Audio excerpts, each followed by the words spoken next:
تو مفتی اعظم کہلاتے تھے، لوگ بڑے بڑے ان سے فتوے لینے جاتے تھے۔ ان کا ایک مرید کسی شخص سے کہنے لگا میرے پیر صاحب اس وقت ہندوستان کے سب سے بڑے مفتی ہیں۔ وہ کہنے لگا یار تم لوگوں کا طریقہ یہ ہے جس کو بڑھاتے ہو بہت ہی بڑھا دیتے ہو۔ کہا نہیں وہ مفتی اعظم ہے۔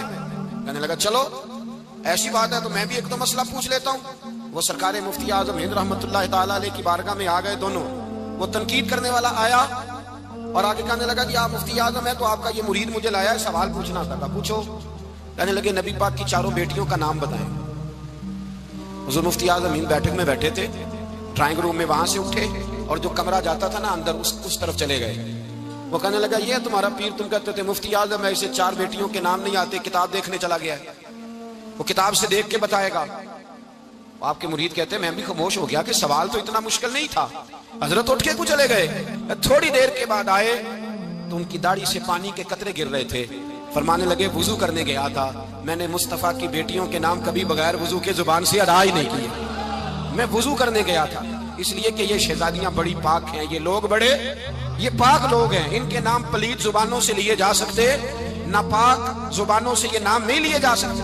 یہاں حضرت مولا کائنات شیر خدا کرم اللہ تعالی وجہ الکریم جن کی شخصیت کا یہ اثر ہے، بڑا ظالم ہے وہ پیر، بڑا ظالم ہے جس نے بالکل بد عمل اور برے قسم کے قوال بٹھائے ہوئے ہیں، جو نہ منہ دھوتے ہیں نہ ان کو پتہ ہے شریعت اسلامیہ کا۔ ان کے منہ سے تو حضرت علی کی تعریف سنے گا، ان کے منہ سے تو مولا علی کی بات سنے گا، جنہیں وضو کرنے کا طریقہ نہیں آتا۔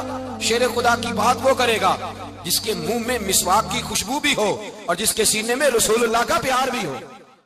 حضرت داؤد طائی اور امام جعفر صادق کے درمیان ایک دن بحث ہو گئی۔ امام جعفر صادق فرمانے لگے یہ محبت کا ان کا رشتہ تھا آپس میں۔ حضرت داؤد طائی صوفی تھے اور امام جعفر صادق تو حضور کے نواسے ہیں نا جی، اور بڑا عقیدت کا رشتہ تھا آپس میں۔ ایک دن امام جعفر صادق کہنے لگے داؤد طائی میرے لیے دعا کر، تو آپ رو پڑے، کہنے لگے حضور میں نواسہ رسول کے لیے دعا کروں؟ آپ تو حضور کے نواسے ہیں، میں آپ کے لیے دعا کروں؟ حضرت امام جعفر صادق کہنے لگے یہی تو دعا کرانی ہے، یہی تو میں نے کیا فرمایا، یہی تو دعا کرانی ہے کہ میرے لیے دعا کر، میں اپنے نبی کی بارگاہ میں شرمندہ نہ ہو جاؤں۔ حضور یہ نہ فرما دیں کہ میرا نواسہ ہو کے تو کیا کرتا رہا، یہی تو دعا کرانی ہے۔ بڑا پیار تھا۔ ایک دن بحث ہو گئی، حج کر کے واپس آئے، عراق میں تشریف فرما تھے امام جعفر صادق، حج کر کے واپس آئے تو امام جعفر صادق کہنے لگے جو مکے سے ہو آتا ہے نا اللہ پھر اس کو دوزخ میں نہیں ڈالے گا۔ خوش نہیں ہوئے آپ لوگ؟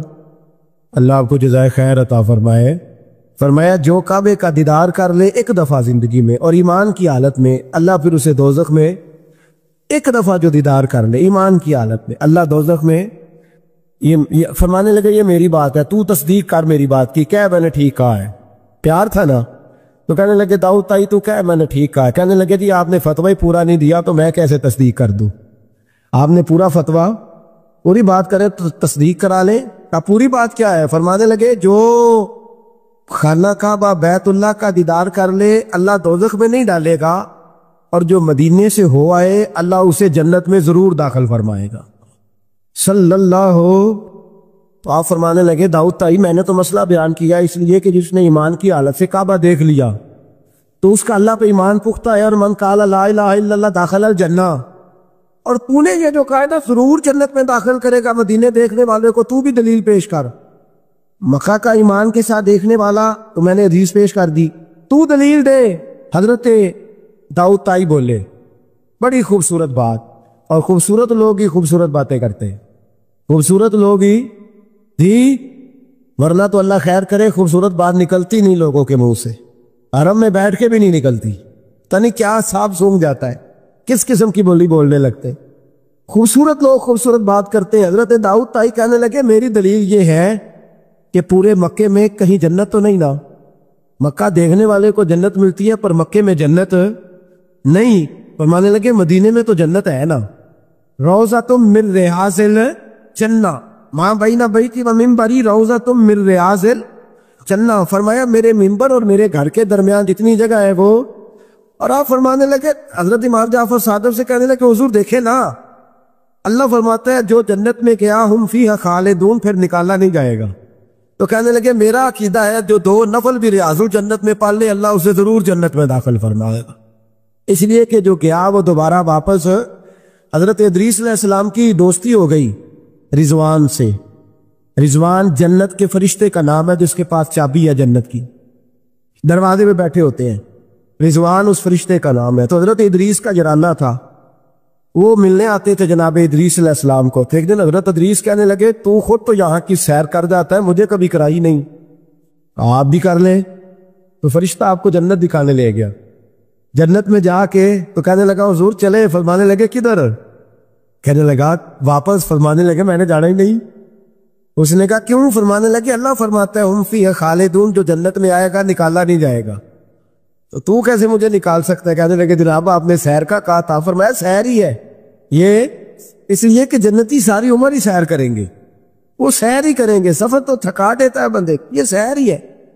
اب وہ فرشتے پریشان ہوئے تو رب کریم نے فرمایا وہ فرشتے تیرا اور اس کا جرانہ بھی میں نے لگوایا تھا, اور اس کو جنت کی سیر پر آنے کی خواہش بھی میں نے ہی پیدا کی تھی, اور تو کون ہوتا ہے میری بغیر اجازت دروازہ کھول سکے؟ بلوایا بھی میں نے ہی تھا. اور یہ جو میں نے کہا نا 8 جا, یہ توفیق بھی میری ہوئی ہے, میری طلب بھی تو تیرے کرم کا صدقہ ہے.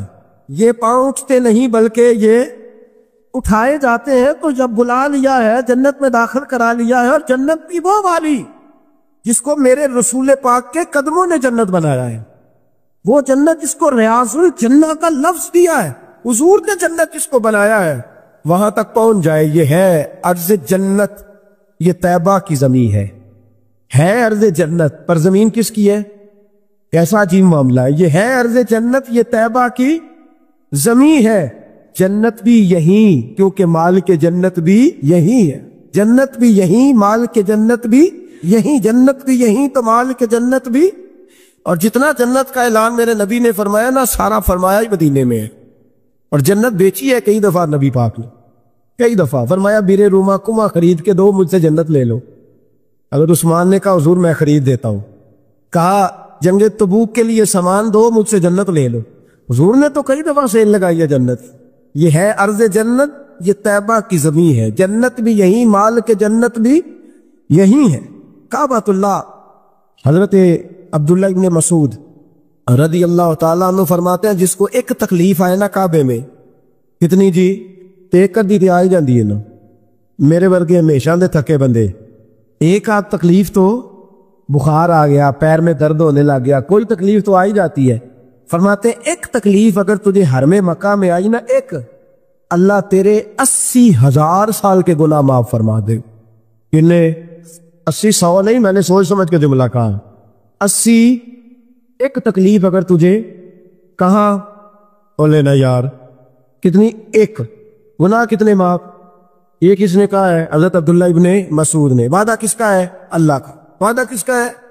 اگر مدینے چلے جائے تو میرے نبی پاک صلی اللہ علیہ وسلم کو پتا تھا لوگ میرے غلاموں کو دھکے بھی ماریں گے, مجنون اور پاگل بھی کہیں گے, ان کو بری نظروں سے بھی دیکھیں گے, کہیں گے یہ تو ہے ہی پاگل, بڑا کچھ ہوگا. واہ محبوب تیرے انداز میزبانی پہ قربان جائے, کیسا بندوبست فرمایا, کیا انداز اختیار فرمایا. فرمایا تم میں سے جو کوئی مدینے آیا وہ میرا مہمان ہے. کوئی مدینے, مکے میں ایک تکلیف پہنچی تو 80,000 سال کے, اور یہاں مدینے میں واہ کیا جود و کرم ہے شاہ بطحا تیرا. واہ دیکھے اعلیٰ حضرت لفظ کیا کہتے, واہ کیا جود و کرم ہے شاہ بطحا تیرا, نہیں سنتا ہی نہیں. دیکھیں ترکیب اعلیٰ حضرت کی, ایسے جملے درد ہو تو نکل, نہیں سنتا ہی نہیں مانگنے والا تیرا. اور کہتے ہیں تیرے قدموں میں رہوں غیر کی ٹھوکر پہ نہ ڈال, جھڑکیاں کھاؤں کہاں چھوڑ کے صدقہ تیرا. اور تیرے قدموں میں جو ہے غیر کا منہ کیا دیکھے, پھر کون نظروں پہ چڑھے دیکھ کے طلبہ تیرا. دیکھ کے جلوہ نہیں, اعلیٰ حضرت کا انداز کوئی اعلیٰ مزاج لوگ ہی سمجھتے, جلوہ نہیں جی. کہتے ہیں جس نے میرے مصطفیٰ کے قدم کا طلبہ دیکھ لیا اس کی نظر پہ کوئی نہیں چڑھتا, تو جس نے جلوہ دیکھ لیا صلی اللہ کون نظروں پہ چڑھے دیکھ کے طلبہ تیرا. قدم دیکھ لے تو نظر پہ کوئی نہیں چڑھتا, تو جو سیدنا صدیق اکبر کی طرح مولا علی کی طرح جلوہ ہی دیکھ لے. اب میری نگاہوں میں جچتا نہیں کوئی جیسے میرے محبوب ہیں میرے رسول کریم صلی اللہ علیہ وسلم نے فرمایا جو حرم مدینہ میں آئے اور اسے کوئی تکلیف پہنچے، اس پر کوئی آزمائش آئے، اسے پریشان کیا جائے، اسے یہاں کوئی دکھ پہنچے، میرے حبیب نے فرمایا وہ میرا مہمان ہے، وہ صبر کرے۔ یا رسول اللہ کیا ملے گا؟ فرمایا تم مدینے کی تکلیفوں پہ صبر کرنا، میں قیامت کے دن اللہ کی بارگاہ میں تمہاری سفارش کروں گا، میں رب کی بارگاہ میں تمہاری سفارش کروں گا۔ مکہ مکرمہ میں تکلیف پہنچی تو گناہ معاف ہے، اور یہاں تکلیف پہنچی تو حضور کی سفارش۔ اور پھر دیکھیے نیکی کا انداز دیکھیے، مکہ مکرمہ میں کوئی ایک نیکی کرے تو 1,00,000 کا ثواب ہے، ایک نماز پڑھو تو کتنے کا؟ ہم نے کبھی سوچا بھی نہیں ہوگا کہ 1,00,000 نفل پڑھیں گے۔ ایک طواف کرو تو کتنے طواف کا ثواب؟ ایک بار ایک دفعہ سبحان اللہ پڑھو تو کتنی کا ثواب ہوا؟ 1,00,000 کا ثواب۔ اور اگر کوئی حج کرنے جائے تو ثواب ڈبل ہو جاتا ہے، اور اگر کوئی رمضان شریف کے مہینے میں جائے تو 1,00,000 کو 70,000 سے ضرب دینی پڑ جاتی ہے، 1,00,000 کو اگر رمضان شریف میں جائے تو یہاں آپ کیلکولیٹر نہ نکال لیجئے گا، اگلی تقریر میں نہ رہ جائے، 70 کو 1,00,000 سے ضرب دینی پڑتی ہے۔ یہ نیکیاں ہیں جو اللہ پاک حرم مکہ میں جانے والے کو عطا فرماتا ہے۔ میری سمجھ میں صرف اتنی بات آتی ہے کہ وہ جو امتیں کرتی رہی ہیں نا، 1,000 سال عبادت، 1,000 سال انہوں نے عبادت کی ہے، تو امت مسلمہ کو اللہ نے درجہ تو اونچا ہی دینا ہے نا، کنتم خیر امت جوبا، درجہ چونکہ اونچا دینا ہے۔ اللہ پاک نے یہ بہانے بنا دیے، شب قدر ہے، شب برات ہے، یہ اللہ پاک نے بہانے بنا دیے، مالک کریم نے یہ بہانے بنائے ہیں۔ فرمایا تم بھی شب برات میں، شب قدر میں مسجد آ جاؤ، یا اللہ تمہیں موقع دے تو حرم مکہ اور مدینہ آ جاؤ، میں تمہاری ایک ایک نیکی پر اتنا زیادہ ثواب دوں گا کہ تم پچھلی امتوں سے آگے نکل جاؤ۔